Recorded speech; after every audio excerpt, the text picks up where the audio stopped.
Rosmine, je suis congolaise d'origine vivant à Kinshasa.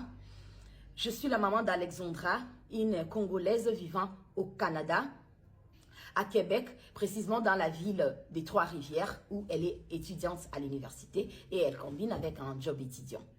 Je fais cette vidéo parce que ma fille est introuvable. Introuvable depuis le mercredi. Le lundi, nous, on a très bien échangé avec elle, tout était normal, tout était parfait, très bien.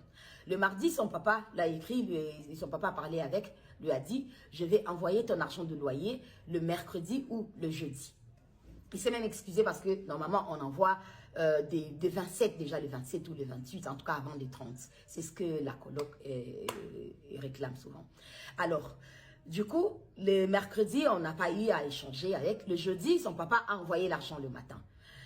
Et après, il a écrit les messages après. Comme toujours, souvent l'habitude, elle a l'habitude de recevoir et puis dire, ok papa, j'ai reçu, mais là je suis soit à l'université ou je suis à mon job étudiant. Dès que je finis, soit tout de suite après, je récupère ou bien ma journée, elle sera chargée, je vais récupérer demain comme je n'aurai rien à faire. Ça a toujours été ça. Mais il n'y a pas eu de feedback de sa part. Le jeudi, là, quand on a envoyé l'argent. Mais on s'est dit, bon, comme toujours, parfois elle revient toujours et tout à dire, non maman, tu sais, j'étais un peu occupée, j'étais au boulot et tout, et j'avais examen, j'étais à l'université, j'étais tout ce qui va avec. Parce que parfois il arrive, vous arrivez à parler directement, quand vous vous appelez ou bien quand vous vous écrivez. Parfois aussi il arrive, vous savez, avec les fuseaux horaires, vous pouvez laisser un message et la personne vient vous répondre après ou des heures après, vu le fuseau horaire.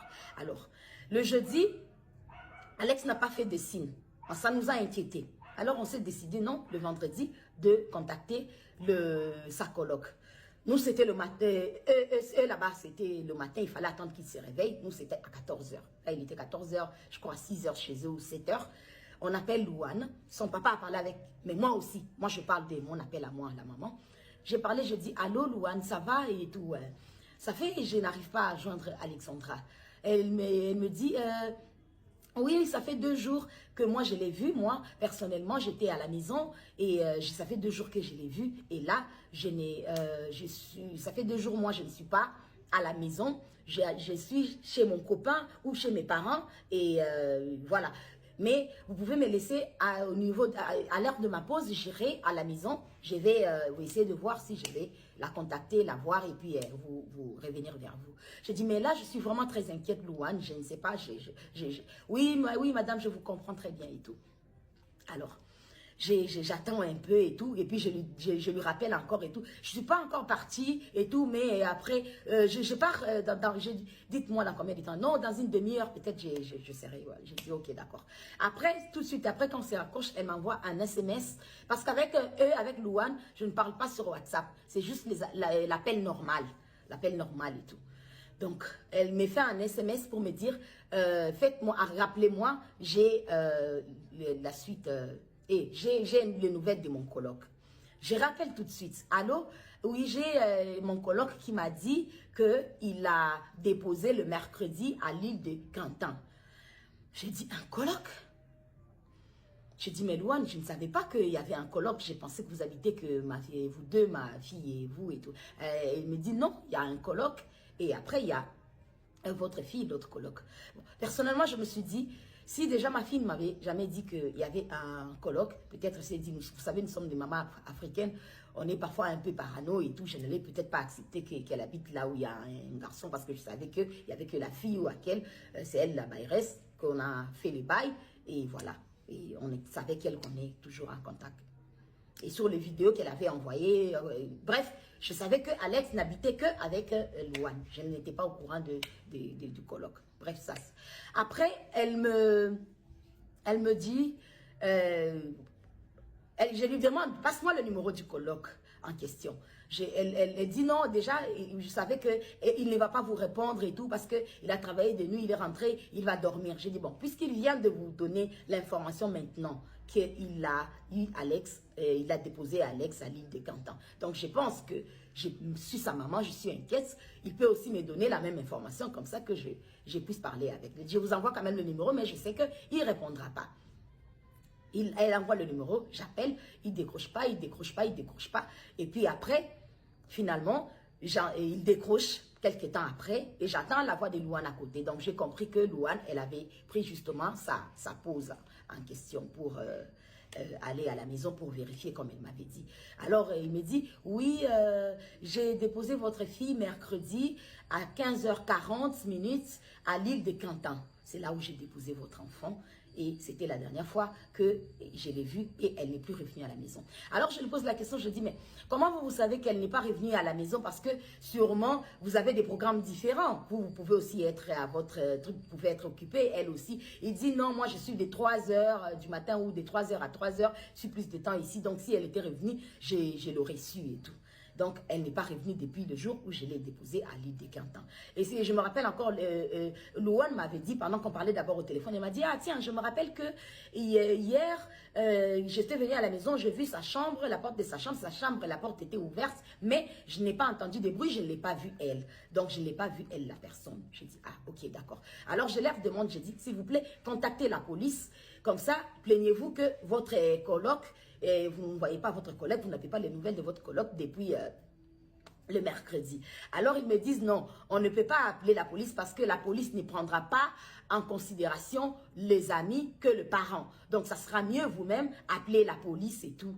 J'ai dit non, mais je préférerais que vous appeliez la police. Maintenant qu'on était en train de parler, ils m'ont envoyé, ils m'ont texté un SMS, le numéro de la police. J'ai dit mais j'aurais quand même aimé que vous aussi, vous appelez la police et après comment je vais appeler la police? Vous dites à la police que sa maman aussi s'est plaint auprès de nous et c'est comme ça qu'on vous appelle pour savoir comment est-ce que, voilà,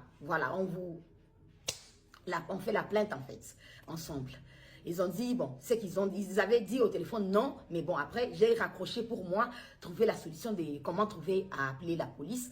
Et après, je reçois le message de Louane qui me dit, voulez-vous me rappeler? J'ai rappelé directement et tout. Elle me dit, la police est là, on a dû contacter la police. Alors je prends la police. Et il me demande, eh oui madame, il pose la question normalement et tout. Quand est-ce que vous avez eu votre fille pour la dernière fois? Comment est-ce qu'elle s'appelle? Donnez-nous son numéro de téléphone, tout ce qui va avec. Et tout, vous savez tout ce qu'on demande et tout. J'ai tout donné, tout ce qui était comme information et tout ça. Et la police m'a dit, rappelez-nous dans 15 minutes. Ok, j'ai raccroché dans les 15 minutes. Vous savez, une maman j'étais là dans les 15 minutes. Je rappelle dans les 15 minutes et la police me dit, le téléphone de votre fille a aimé pour la dernière fois le mercredi à 15 h. Alors, je dis, depuis le mercredi à 15 h, oui, depuis le mercredi à 15 h que ça a cessé d'émettre. Mais depuis tous ces temps-là, elle recevait en fait son SMS, ça faisait toujours des traits, tous les vendredis là en question. Parce que là, quand je sais que je vous parle là où je parle avec la police, c'est déjà genre vendredi à l'heure de chez nous, peut-être à 16 h, 17 h, 18 h, un truc comme ça.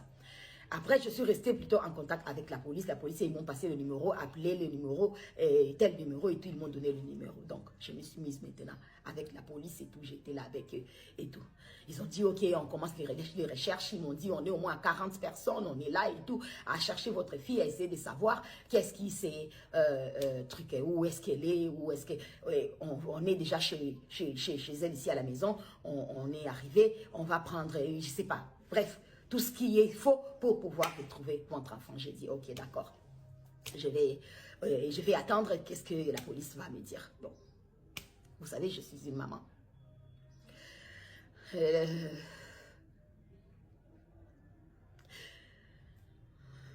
J'ai envoyé ma fille au Canada pour aller étudier parce que le Canada, c'est un très beau pays, un très bon pays qui offre des choses tellement meilleures, qui offre la sécurité déjà premièrement. Et c'est par là que j'ai voulu que ma fille aille là-bas. C'est mon seul et unique enfant. C'est le seul enfant que j'ai eu. C'est le seul enfant que j'ai accouché. C'est la fille que j'ai eue à mes 16-17 ans, quand j'étais petite.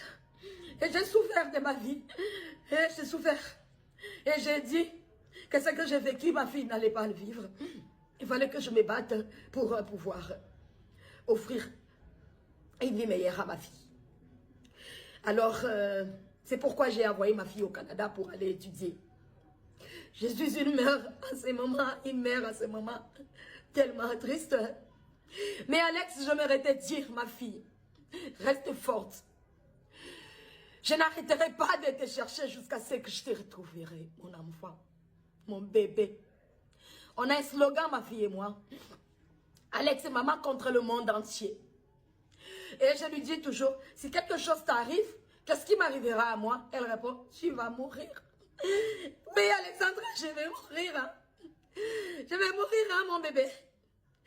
Parce que j'ai passé dans les messages, comme je vous dis, les téléphones, les WhatsApp de ma fille, a continué à passer tous ces vendredis-là, depuis là toute la journée, jusqu'à le dernier message à 1h05 la nuit de vendredi à samedi, que plus rien, un trait, comme si elle était sur Internet et puis on a coupé Internet, ou soit le téléphone est tombé le bat, parce que déjà, l'appel déjà normal n'est passé plus. Et la police aussi avait déjà vu que le téléphone avait cessé d'émettre depuis le mercredi. Donc, déjà, vous voyez la panique. Et déjà, on était encore dans l'espoir à voir comment est-ce qu'elle répondait, comment est-ce qu'elle recevait sur les SMS et tout. Mais ce que j'ai trouvé bizarre, c'est que connaissant ma fille, parce que c'est mon bébé, c'est ma princesse, c'est mon enfant. Tout ce que j'ai eu, ou tout ce que j'ai fait, ou tout ce que j'ai été dans mon passé, où je ne sais pas ce que je peux dire comme adolescente, comme je ne sais pas quoi. J'ai dit, ma fille ne vivra pas la souffrance que moi j'ai vécue. Ma fille ne vivra pas tout ce qui est noir, tout ce qui est quoi que ce soit. Et c'est une fille que j'ai élevée dignement. Pour ceux qui connaissent Alex, c'est pas qu'elle est antisociale, mais c'est quelqu'un qui est tellement réticente, qui est tellement polie, qui aime tellement les gens, et qui est serviable, qui est bienveillante, qui aime Dieu, qui prie beaucoup. C'est une fille que j'ai appris dans la vie de suivre le Seigneur, donc de vraiment de connaître Dieu, parce que Dieu a fait des merveilles pour moi, parce que déjà à arriver à ce que j'ai vécu, et jusqu'à arriver à tout ce que j'ai vécu, elle et moi, tombée enceinte à 16 ans, 17 ans, pour, voilà, et puis avoir mon enfant, il faut déjà imaginer qu'est-ce que j'ai dû endurer pour arriver là et tout, à passer par le Cameroun où elle est née, et Congo-Kinshasa, partir Lubumbashi, et revenir ici, et partir en Afrique du Sud où elle a fait les études encore, et après l'envoyer au Canada pour l'université. Donc vous pouvez bien imaginer le parcours que j'ai fait. Donc je me suis donné, battu, bec et ongle. Moi je ne vis que pour mon enfant. Je ne vis que pour ma princesse. Je ne vis que pour mon enfant. Alors je demanderai à toute personne qui pourra avoir des nouvelles, je ne sais pas, des indices, quelque chose qui pourra nous aider, qui pourra aider la police canadienne, parce que la police canadienne, elle travaille, elle continue encore à travailler maintenant, mais je pense que par mon devoir de mère, je ne peux pas rester comme ça, il faut bien que je fasse... il faut bien que j'alerte le monde. Il faut bien que je ne peux pas rester comme ça meurtrie. C'est pourquoi j'ai fait cette vidéo. Alex, retiens bien que maman n'arrêtera pas de te chercher. Maman n'arrêtera pas de te chercher jusqu'à te retrouver. Non, maman n'arrêtera pas. Et le Seigneur est avec toi. Le Seigneur sera toujours avec toi. Et le Seigneur ne va pas t'abandonner. Le Seigneur ne va pas m'abandonner moi. Le Seigneur ne m'abandonnera pas. Alors je vous en supplie, aidez-moi à retrouver ma fille. Aidez-moi à retrouver mon bébé. Cela fait des jours que je ne bois pas, je ne mange pas, je ne dors pas. Je ne sais même plus comment fermer l'œil ni comment vivre. Je demande à tous ceux qui vivent à Trois-Rivières, s'il vous plaît, aidez-moi à retrouver mon bébé. À toute personne qui a des nouvelles d'elle, aidez-moi à retrouver cette fille, cette jeune fille qui est venue au Canada parce que c'est un beau pays, c'est un bon pays qui offre tellement de choses. Un pays avec beaucoup de sécurité, un pays pour un avenir meilleur, comme j'ai toujours dit, comme je lui ai toujours dit. Je dis ce que j'ai pas eu, toi je vais te l'offrir à toi mon bébé, toi tu l'auras. Aidez-moi, aidez-moi, je suis une maman perdue. Je suis une maman perdue et je suis une maman triste. Je suis une maman qui ne sait pas quoi faire. Qu'est-ce que je peux faire en ce moment? Mon bébé me manque. Mon bébé me manque. Mon bébé me manque. Contactez la police canadienne. Contactez la police québécoise, la police de Trois-Rivières, la police de, je ne sais pas, du monde entier. De tout ce que vous pouvez contacter, je ne sais pas, mais aidez-moi. Aide-moi à pouvoir boire de l'eau. Aide-moi à pouvoir dormir. Aide-moi à pouvoir manger. Aide-moi à pouvoir continuer à vivre. Parce que sans ma fille, ma vie prendra fin. Parce que je l'appelle ma vie. Je l'appelle mon essentiel. Elle passe avant tout. Elle, c'est ma vie. Elle, c'est mon tout. Aidez-moi. Je ne vis plus. Je ne vis plus. Je n'ai plus de vie. Je n'ai plus de vie. Je me sens mal.